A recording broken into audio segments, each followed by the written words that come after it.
Magandang umaga. Narito na nga ang pinakabagong balita sa ating lagay ng panahon ngayong araw ng Sabado, ikawalong araw sa buwan ng Agosto, taong 2026.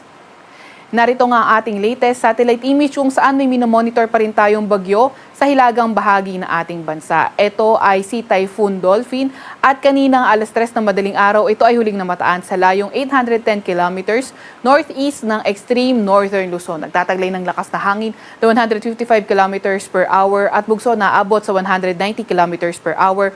Kumikilo sa direksyong southwest sa bilis na 15 kilometers per hour. Ito namang bagyong ito ay mababa yung tsansang pumasok na ating Philippine Area of Responsibility at magkaroon ng direktang epekto sa kahit na anong parte ng ating bansa. Gayunpaman ay nahatak nga nito yung southwest monsoon o habagat na nakakaapekto sa may Luzon at Visayas. At dahil nga nahatak nito yung habagat, nagkakaroon din tayo ng mga malalakas na mga pag-ulan lalo na sa western section ng Luzon at nagiging maulan nga yung malaking bahagi ng Luzon, Visayas, and some parts of Mindanao. Sa mga susunod na slide nga natin, ipapakita natin yung ating weather advisory kung saan nakakonsentrate yung mga malalakas na mga pag-ulan. Samantalang meron din tayong minomonitor na low pressure area sa labas ng ating Philippine Area of Responsibility. Itong low pressure area na ito ay may kataasan yung tsansa na maging isang ganap na bagyo in the next 24 hours.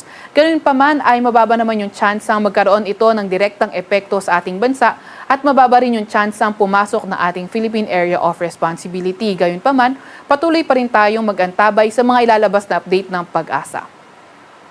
Ito naman yung tinatawag nating heavy rainfall warning. So ito ay nilalabas na ating Regional Services Division kapag nakita nga sila ng mga heavy rainfall sa susunod na mga oras. So ito ay updated kanina alas 5 ng umaga kung saan orange warning na sa lugar ng Bataan at ilang bahagi ng Zambales. So ingat sa mga banta ng pagbaha or pagguho ng lupa, lalo na sa mga inuulan ng mga nakaraang araw pa.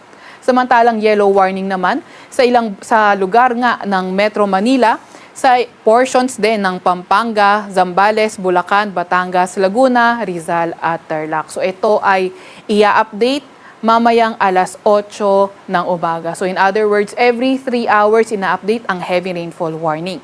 So ito naman yung tinatawag nating weather advisory. Ito naman ay nilalabas ng mga forecasters sa Weather Division. Ang kaibahan nga niyan sa heavy rainfall warning ay ito ay good for 24 hours unlike sa rainfall warning na good for 3 hours. So ito ay may 3-day weather forecast. So inaasahan nga natin. So based sa ating weather advisory, yung 100 to 200 millimeters na mga pag-ulan sa may Abra, sa may Ilocos Sur, sa may Benguet, La Union, Zambales, Bataan at Occidental Mindoro. Kapag 100 to 200 millimeters yung mga pag-ulan, yung flooding likely sa mga urbanized, low-lying near rivers at landslide nga sa mga moderate to highly susceptible areas. So 50 to 100 millimeters naman ng mga pag-ulan ang inaasahan ngayong araw sa Ilocos Norte, Apayao, Kalinga, Mountain Province, Ifugao, sa may Nueva Vizcaya, sa may Pangasinan, Nueva Ecija, Tarlac, Pampanga, Bulacan, sa may Metro Manila, sa may Rizal, Cavite, Batangas, Oriental Mindoro at Antique. This is for today. And for tomorrow naman, yung 100 to 200 millimeters na mga pag-ulan posible sa Ilocos Sur, sa Benguet, sa may La Union, sa may Zambales, sa may Bataan at Occidental Mindoro. Samantalang 50 to 100 millimeters na mga pag-ulan sa Ilocos Norte, sa may Abra, sa may Kalinga, Mountain Province, Ifugao, sa may Nueva Vizcaya, Pangasinan, sa may Nueva Ecija, Tarlac, Pampanga, Bulacan, Rizal, Metro Manila, Cavite, Batangas, Oriental Mindoro, pati na rin sa lugar ng Antique. At on Monday, August 10, yung malalakas na pag-ulan, 100 to 200 millimeters sa may La Union, sa Benguet, Zambales, Bataan at 50 to 100 millimeters naman ng mga pag-ulan sa Ilocos Norte, Abra, Ilocos Sur, Pangasinan, Nueva Ecija, Tarlac, Pampanga, Cavite, Batangas, Occidental Mindoro, pati na rin sa lugar ng Antique. Para naman sa lagay ng panahon ngayong araw, inaasahan nga natin yung monsoon rains. Kapag monsoon rains, ito yung halos tuloy-tuloy ng mga malalakas na pag-ulan sa may Zambales, Bataan at Occidental Mindoro. Occasional rains naman ang inaasahan sa Metro Manila, sa may Ilocos Region, sa may Abra, sa may Benguet, sa may Tarlac, sa may Pampanga, pati na rin sa lugar ng Bulacan, sa may Cavite, Batangas, Rizal, Laguna, pati na rin sa lugar ng Oriental Mindoro. At sa nalalabig bahaging ng Luzon, cloudy skies nga with scattered rains and thunderstorms. So halos buong parte ng Luzon ay maulan pa rin ang ating inaasahan, kaya patuloy pa rin tayong mag-antabay sa mga advisory na ilalabas ng Pag-asa. Although mas malakas yung mga pag-ulan, western section ng Central at Southern Luzon. Agwat naman ang temperatura ngayong araw sa Metro Manila ay 24 to 28 degrees Celsius at 23 to 26 degrees Celsius naman sa May Tagaytay. So inaasahan natin yung peak ng mga malalakas na pag-ulan ay posible today and tomorrow, although sa mga susunod na araw ay posible pa rin naman na maging maulan, lalo na sa western section ng Luzon area. Agwat naman ang temperatura sa Puerto Princesa at Calayan Islands ay 27 to 32 degrees Celsius.